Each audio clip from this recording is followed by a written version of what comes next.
Ce livre, Nick et Charlie d'Alice Oseman. Présentation du roman. Le titre en VO du roman est Nick and Charlie. Il a été publié en France en 2021 aux éditions Hachette. Il fait 107 pages. Je lui ai mis la note de 10 sur 10 et le conseille à tout le monde. Quatrième de couverture. L'absence rend le cœur plus affectueux, pas vrai? Charlie. Je sors avec Nick depuis 2 ans. Il aime le rugby, la Formule 1, les chiens, l'univers Marvel, le bruit des feutres sur le papier, la pluie est dessinée sur les chaussures. Et il m'aime moi. Nick. Chose que nous faisons avec Charlie à la maison. Regarder des films. Rester assis dans la même pièce, chacun sur son PC. Nous envoyer des textos depuis une autre pièce. Nous embrasser. Cuisiner.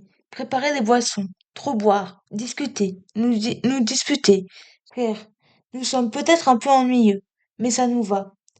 Tout le monde sait que Nick et Charlie forment le couple parfait, qu'ils sont inséparables. Mais Nick s'apprête désormais à partir pour l'université et Charlie restera au lycée.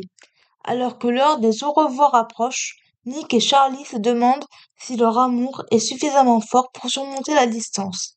Après tout, les premiers amours durent rarement toujours. Ce que j'ai pensé de ce roman. J'avais très envie de retourner dans l'univers Stopper avec cette petite nouvelle. Pour ne pas vous en dire trop, car elle est très courte, je ne parlerai pas du résumé. Les personnages sont toujours aussi attachants.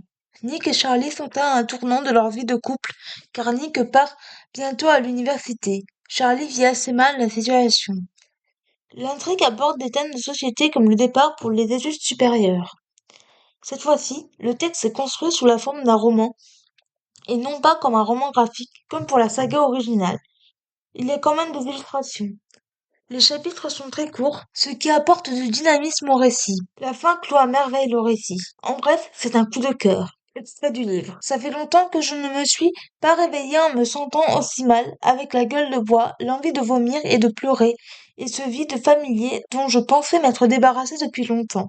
Ce sentiment qui me donne envie de rester au lit et de ne plus jamais me lever. Les points forts de ce roman, les personnages, l'intrigue, l'écriture, les illustrations, les thèmes abordés et la fin, les points faibles de ce roman, pour moi il n'y en a pas.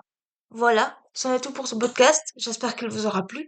N'hésitez pas à me donner votre avis et vos commentaires sur YouTube, à vous abonner à la chaîne, et je vous retrouve très bientôt pour un nouveau podcast. Ciao!